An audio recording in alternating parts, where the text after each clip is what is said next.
Hi everyone, and welcome to episode 108 of the Medieval Podcast. I'm Danièle Cybulski, also known as the 5-Minute Medievalist. As you know, one of my favorite things about the Middle Ages is digging into primary sources, and so today I thought I would bring to you a primary source which we haven't talked about too much before, and that is medieval poetry or medieval lyrics. So this is going to be a fairly short episode because this is a really busy time at the end of the post-secondary school term for most of us. So I'm going to be reading 9 medieval poems for you just to give you a sense of what people wrote about and the kind of things they wrote about. A lot of the poetry that was written in the Middle Ages is religious in theme. A lot of it is based on things like grief. I'm avoiding those today because I don't know about you, but I could use an uplifting episode this week. So it's going to be more fun poetry. But again, just to give you a little bit of a sense of what medieval poetry is like. So we're going to start with one that is appropriate to this time of year when it is the end of post-secondary school term. So there are a lot of us that are busy and finishing up all that stuff.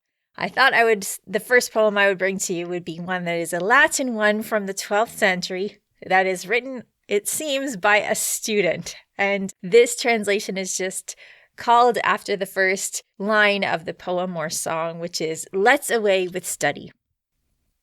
Let's away with study, folly sweet. Treasure all the pleasure of our youth. Time enough for age to think on truth. So short a day, and life so quickly hasting, and in study wasting, youth that would be gay. 'Tis our spring that's slipping, winter draweth near. Life itself we're losing, and this sorry cheer dries the blood and chills the heart, shrivels all delight. Age and all its crowd of ills terrifies our sight. So short a day, and life so quickly hasting, and in study wasting, youth that would be gay. Let us as the gods do, 'tis the wiser part. Leisure and love's pleasure, seek the young in heart. Follow the old fashion, down into the street, down among the maidens and the dancing feet. So short a day, and life so quickly hasting, and in study wasting, youth that would be gay. There for the seeing is all loveliness, white limbs moving, light in wantonness. Gay go the dancers, I stand and see, gaze till their glances steal myself from me. So short a day, and life so quickly hasting, and in study wasting, youth that would be gay."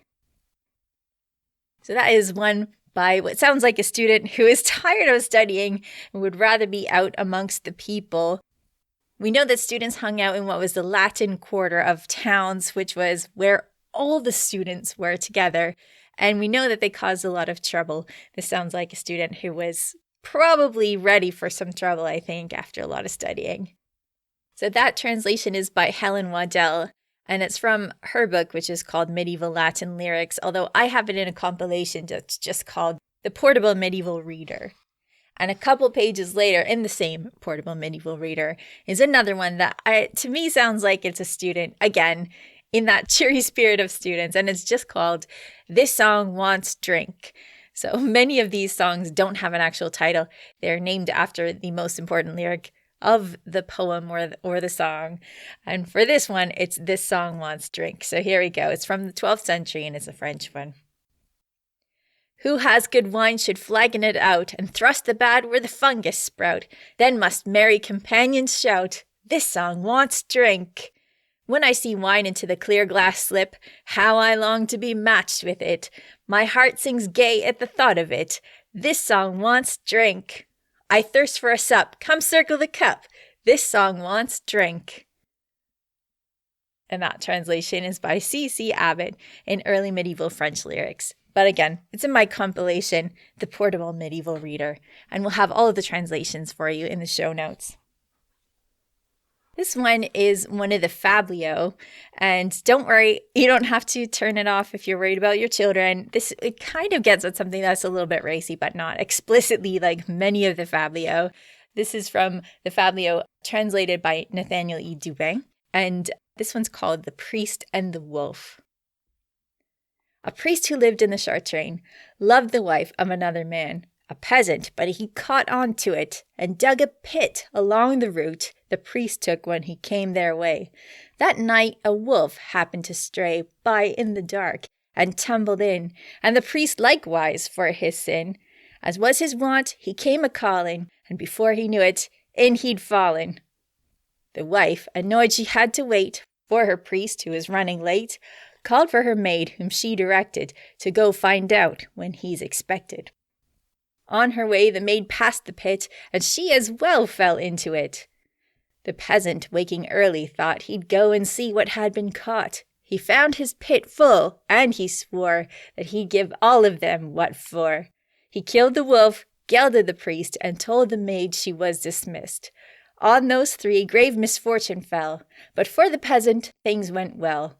The wolf who feasted on his flock, along with the prelate who took his wife's virtue, paid in full measure, one for his meal, one for his pleasure. So usually there's somebody getting tricked in those fablio, and it's usually a peasant getting tricked. Or a priest this time. This time it's the peasant that comes out on top. Often it's the priest that comes out on top in those. So there you go. One of the fablio that is not terribly racy, but still gives you an idea of the sense of humor that people had back in the day. Here's a poem that is much older and also a lot more pensive. It's called The Ruin, generally, and it's from the Exeter book, which is an Old English book. It's missing some parts of it, but this is a really cool one because we often think of us looking back on the past and, the Middle Ages being the past. But this one is about people in the Middle Ages looking even farther back to the past. And that's something that I don't come across all that much. And I think it's really cool. It reminds me of Keats' poem. I think that many of you will probably find that familiar as well. So this one is called The Ruin. It's originally one that was in Old English. Splendid this rampart is, though fate destroyed it. The city buildings fell apart, the works of giants crumble. Tumbled are the towers, ruined the roofs, and broken the barred gate. Frost in the plaster, all the ceilings gape, torn and collapsed and eaten up by age, and grit holds in its grip the hard embrace of earth. The dead departed master builders, until 100 generations now of people have passed by. Often this wall, stained red and gray with lichen, has stood by, surviving storms while kingdoms rose and fell. And now the high curved wall itself has fallen. The heart inspired, incited to swift action. Resolute masons, skilled in rounded building, wondrously linked to the framework with iron bonds.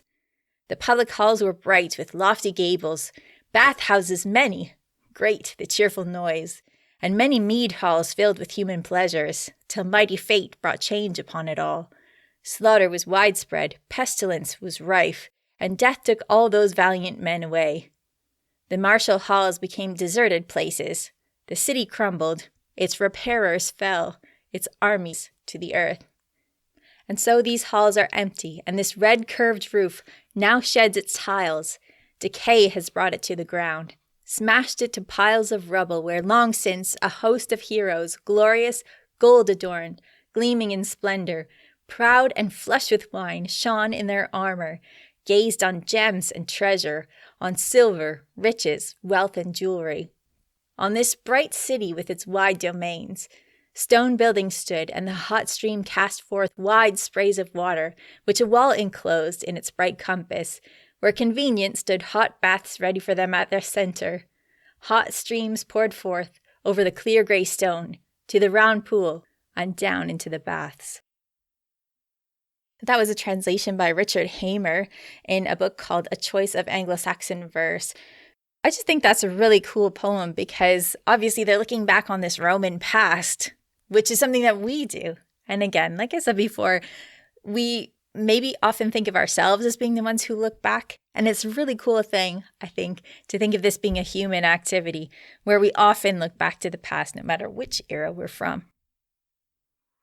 Last week, we talked about The Art of Courtly Love by Andreas Capellanus and this idea that the perfect love at least in terms of courtly love, was one that made you suffer, was one that made you obey ladies, was one that was adulterous, and one that you normally never actually managed to achieve.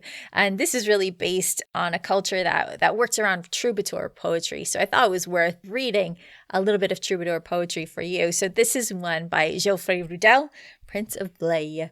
And he wrote in the 12th century. So this is really kind of the rise of courtly love poetry. So here's one that he's written that I think if you were listening to last week's podcast episode will sound really familiar in terms of the themes of courtly love. I have many singing masters all around me and mistresses, meadows and orchards, trees and flowers, warbling of birds and cries and songs in this sweet, soft season, for I live in a bubble of joy, and no delight can make me rejoice as much as the presence of valiant love. Let the shepherds have their pipes and the children have their play, and let me have the kind of love that pleases her and pleases me. I know she's every bit as good to her lover, even when the path is hard. Still, I often feel despair that she's not mine, my heart's desire. Far away are the castle and the keep where she lies with her husband, and if I do not soon advance, obeying the counsel of my teachers, no other counsel does much good because my love's so pure at heart. I'll have nothing else to do but die if I don't find joy soon. I say in the land where her joy was born, her neighbors must all be lords. It's a point of honor to me to believe that even the peasants there must be loyal and true. The love that I hold in my heart makes me happy and gives me good will, and I know that she knows this well. My heart is so completely there, it has no tip or root elsewhere, and when I sleep beneath my sheet, my spirit goes to where she lies. My love for her does me harm since I love so much, and she doesn't care. Soon I will see if by suffering I can find the way to rejoicing. My longing hurries away to her, through night and by the light of day, going in hope of finding help. At last it returns, and at last it speaks. Friend, she says, jealous brutes have stirred up such a bother that it will be hard for you and me to find peace and have our pleasure. My grief is growing worse and worse because I cannot see her alone. I do not sigh so deeply or weep so long that only one kiss would not make my heart well and strong. This love is good. It has a great power to bring me a cure for this disease, without a learned doctor's care. So that's really familiar if you were paying attention last week, right? Love is a sickness. It's going to cause death. The only thing that could cure it possibly is love from this noble lady, even though she's with her husband right now. So that is a troubadour poem for you. And I will have the translation for you in the show notes. If you listen to the podcast, you also know that one of my favorite writers of the Middle Ages is Christina Pisan, and she wrote all sorts of stuff. One of the first things that she wrote that was popular was 100 ballads. So that has very common themes in it that have to do with courtly love. She writes one about like, how can this husband keep us apart? It's awful. They're very traditional in the way that she's written them in terms of their themes of courtly love. Many of her poems are also about her grief at being a widow. And I don't know about you, but I don't think this is the time that I want to really get into poetry of grief. So I'm not going to read you any of those. But one of Christine's pet peeves is the idea of courtly love in terms of the way that it exaggerates things and the way that maybe it puts women down. So here is one of her ballads that is kind of a reply to the ideas of courtly love, which I think is a little bit funny, and I hope you enjoy. Wise are those who know how to guard against false lovers who have the habit of ceaselessly betraying women with their words. They complain about the force of love which holds them prisoner like a bird in a cage and pretend they're all pale with love. But I am firmly convinced that he who complains the most is not necessarily the sickest person. When you hear them swear and carry on, pretending to be more submissive than a page at court, go about, reflect, and look around. And when they talk, they twist their tongue in order to deceive, and hardly anyone is the wiser when they complain with such charm and grace. But one can well judge by their faces. He who complains the most is not necessarily the sickest person. May God correct such lovers. Sadly, there are many of them, I believe, who go around asking the ladies for grace and mercy and who send messages with the only aim of gaining advantage.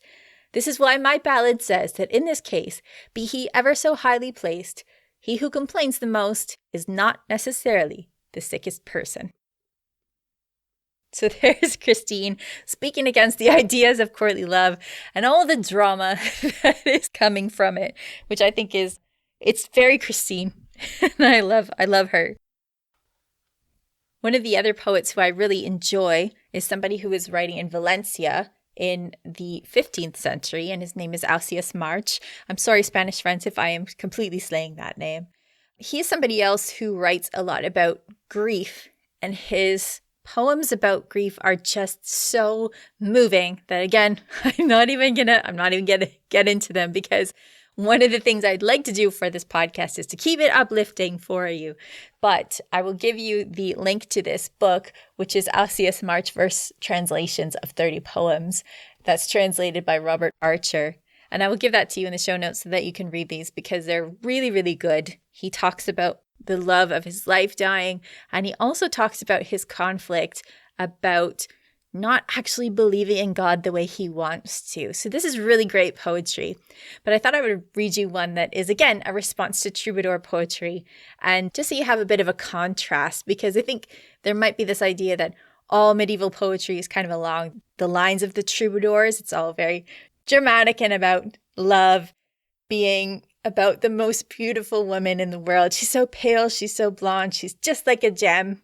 And Alcias March is writing against that idea, although you'll see that he's also very flattering to his love.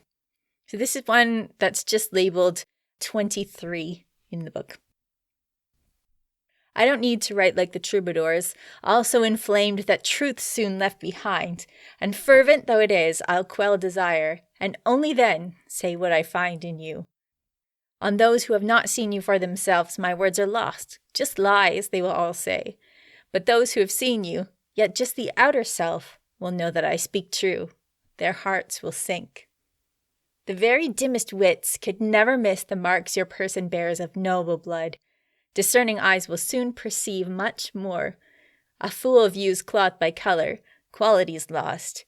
Ignorant men know all about the body, except where spirit also has its part. Much they can say of your cut and hue, but all before your beauty are struck dumb. Yet everyone's a dolt to find the words to paint the beauty of your virtuous form.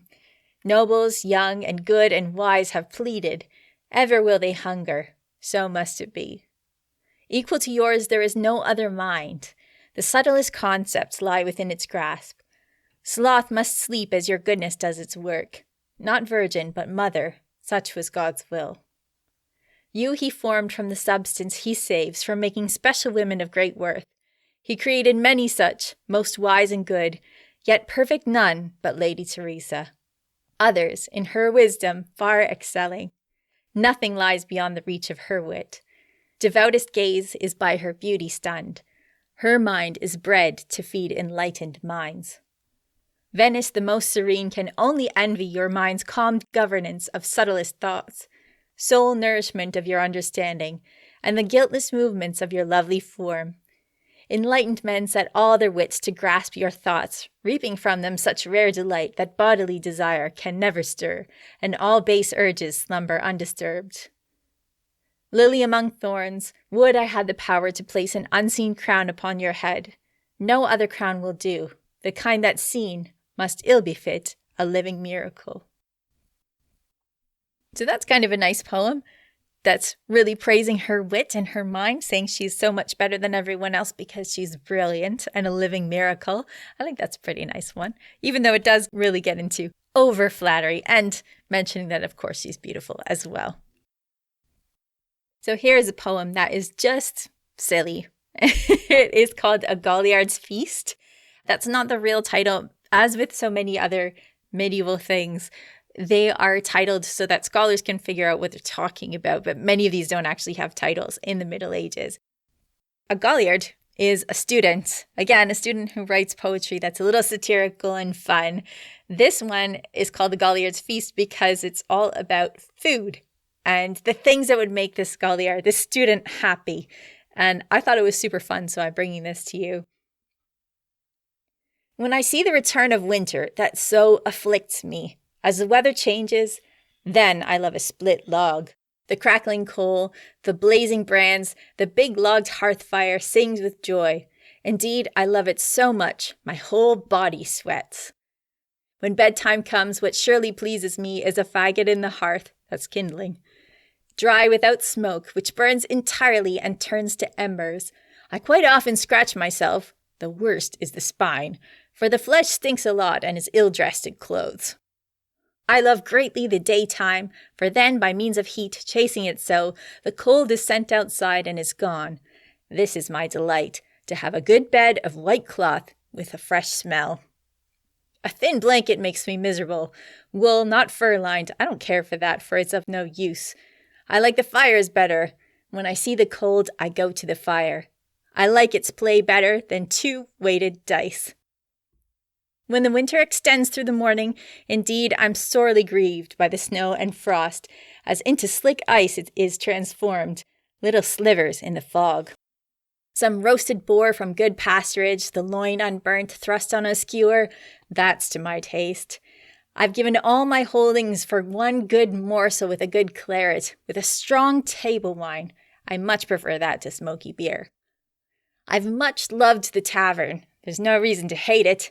I've given all my love to a flavoured brew with galingale, with zeduary, mixed with hot pepper. It's not bad around Christmas. Mustard with salted meat.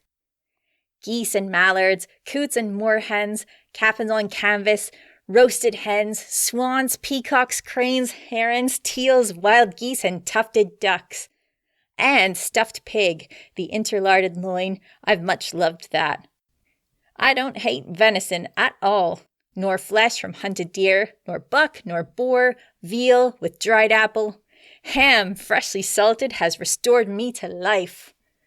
When I'm beside the tun and it rains and thunders, there's always plenty for me. Wine of the best quality. Stewed hare, larded rabbit. He's crazy who'd refuse a bit of soft cheese when I've toasted it and crowned it with gooseberries. Cookies and cakes, rissoles and waffles, toasted golden brown. Partridges, plovers, doves from Dovecote. Woodcock is good to eat. And larded chitterlings, I take for a fool any who puts his goods in hock for smoked tripe. For when I revive around noon, my innkeeper has a word with me. He says he recommends at bedtime a hot pot of peeled chestnuts. During the 40 days of Lent, then I love scaled perch, tench turned over and immersed in broth, herring, plaice, and fresh fish, and shad and pastry, baked breads lightly grilled, and salted custard tart. Dace I don't hate at all, split elegantly, freshwater eel, its skin removed, conger eel, sturgeon, pike, salmon, gudgeons, bream, nor gurnard, nor cod with garlic, nor shelled crayfish, nor roach, nor lamprey, nor cold skate, mackerel, fresh and newly caught, and all other good morsels that have emptied many a purse. When Easter returns, I quit being quiet. I have tarts and flan made to close up the season. I dearly like mutton with fat kidneys, so I have a lamb skinned out of its fleece, intending to spice it with crushed pepper. It's good to have mutton with leek pottage, chicken on weekdays, goose fattened in a pen, then new stains on the tablecloth. A roast head after cooked goose, and a fat kid in lard wouldn't displease me. To close up the meal, pig's feet in sauce, from the cold storeroom and the upper sunroom, with spicy nutmeg sprinkled on lightly, and then I send myself to sleep. So I kind of love that one. It talks about all the things that a student would love, right? I'm cold all the time. I love a warm fire. I love being warm in my blankets. And I love the part where he's saying when he wakes up at noon, the innkeeper speaks to him. I love this idea of a student's dream, what they would do, basically what they would do if they were rich and they could have whatever they wanted. So that's a Golyards Feast. And that's from the Harley 2253 manuscript. I'll have that in the show notes for you as well. So finally, I thought I would end with a song that talks about May because it's May now and spring is around the corner. At least I hope so. I really hope so. This one is just called the 28th Dance Tune, and it's from The Service of Ladies by Ulrich von Liechtenstein, who actually was a real person. I did write an article about this on Medievalistnet, so if you're wondering a little bit about Ulrich von Liechtenstein, he was a real person, and he wrote this book called The Service of Ladies. It is a wild ride, let me tell you. And he has some lyrics in it. This is one that's just, like I said, called the 28th Dance Tune. This is a translation by J.W. Thomas, and I thought it would be a good way to wrap up our poetry episode. In the warm and fragrant Maytime, when the woods are dressed in green, through the happy hours of daytime, all that loves in pairs is seen. Every heart is filled with bliss, and the spring was made for this. Loving pairs in pleasant hours soon are free from all distress.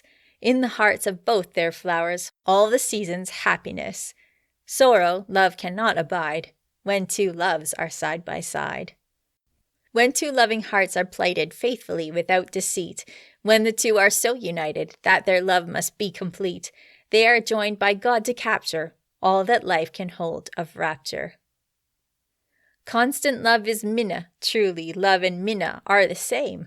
I cannot distinguish duly aught between them but the name, nor can tell the two apart. Love is Minna in my heart. Find a heart that does not vary, constant love and constant mind. Then with grief you can be merry. Constant love is good and kind, and to constant hearts will give constant pleasure while they live. If I ever found enduring love, then I would surely be always loyal, with it curing all the cares that come to me. Faithless love will never do. I must find a love that's true. So that is from Ulrich von Liechtenstein's The Service of Ladies. And, well, it might read differently if you actually know anything about Ulrich and how constant his love was. I should probably mention that Minna is a German word, and from the small bit that I know about it, it is courtly love. So when he says love is Minna, it's love is this height of love, the courtly love that people talk about in troubadour poetry. So I hope you've enjoyed this little walk through medieval poetry. Although all of those were in translation, I hope it gives you a little bit of a sense of the type of stuff that people would put in their poetry in the Middle Ages. Although we did have a little bit of troubadour poetry in there, it's not all courtly love stuff. Sometimes there's really silly stuff about wanting a drink or really great food or sleeping late or, Christine's pithy response to the ideas of courtly love. So again, all of these will be in the show notes. Some of my favorite writers here, poets, Christina Pisan, Alcias March is so great. Ulrich von Liechtenstein, there's nobody like him. And the Fablio, although if you have delicate sensibilities, maybe skip that one. But all of these are stuff that I really enjoy, and I hope that you will enjoy too. And take the time to check them out. They will all be there for you in the show notes. Before we go, here's Peter from Medievalistnet to tell us what's on the website. What's new this week, Peter? Hey. Well, I've been reading The Secrets of Women. Well, after last week's discussion, I think that's important. Indeed, I felt I needed it. I felt I needed to learn it. It's this 14th century medical treatise about women's health, kind of pregnancy, offspring, how the planets affect it, all that kind of stuff. But I am getting ready a piece on whether or no if it's going to be a boy or a girl that you're going to have. A gender reveal party for the Middle Ages. That's right. It looks good and, involves, positions and urine and probably temperament as well. Sounds like fun. It sounds like so much fun. We can hear you waving the book around. So that's exciting stuff. Indeed. I keep it close to me. So this week we've got some really good kind of pieces from our writers. We have the story of John of Plano Carpini. He is the Franciscan monk that in the 1240s visits the Mongol Empire. We have a piece on that. We have another piece on Pierre's plowmen and the Texas relationship to the 1381 Peasants' Revolt. So I thought it was a pretty good read. And finally, also, you have to check out how Assassin's Creed, the video game, is now a children's book series. What? Assassin's Creed? It's got the word assassins in it. Yeah, when I say children's, I'm talking like preschooler. Oh, I'm going to have to check out this article because that's blowing my mind right now. Indeed. I believe you can now already get the books. So if you're reading up us on pregnancy advice, then you can read up on like what you can get your children, your newborn, get them started in Middle Ages. Sounds like great advice. Thanks, Peter. Thanks. Thank you, as always, to our patrons on patreon.com for your support. Patrons of the Medieval Podcast can choose from all sorts of great stuff like subscriptions to Medieval Warfare Magazine and the Medieval Magazine, membership in our book club, and our amazing maps by Tina Ross. To find out how to become a patron of the Medieval Podcast, please visit patreon.com/medievalists. There's still a bit of time left to join this session of the Medieval Masterclass for Creators and work with me and my fellow instructors to get all sorts of visual research materials to make your medieval fiction even juicier. I am so happy to announce the addition of 2 new instructors for this session. Rounding out our content on combat, we have Guy Windsor demonstrating even more sword techniques. And we've got more medieval food, from peasant fare to banqueting, with Neil Buttery. The next session of the Medieval Masterclass for Creators starts May 7th. For more information, please visit medievalmasterclass.com. For everything from poetry to preschool assassins, follow Medievalist.net on Facebook or Twitter @Medievalists. You can find me, Danièle Cybulski, on social media at 5MIN_Medievalist. And you can find my books, including pre-ordering the new one, How to Live Like a Monk, Medieval Wisdom from Modern Life, at your favorite online bookstores. Our music is Beyond the Warriors by Guy Frog. Thanks for listening, and have yourself an amazing day.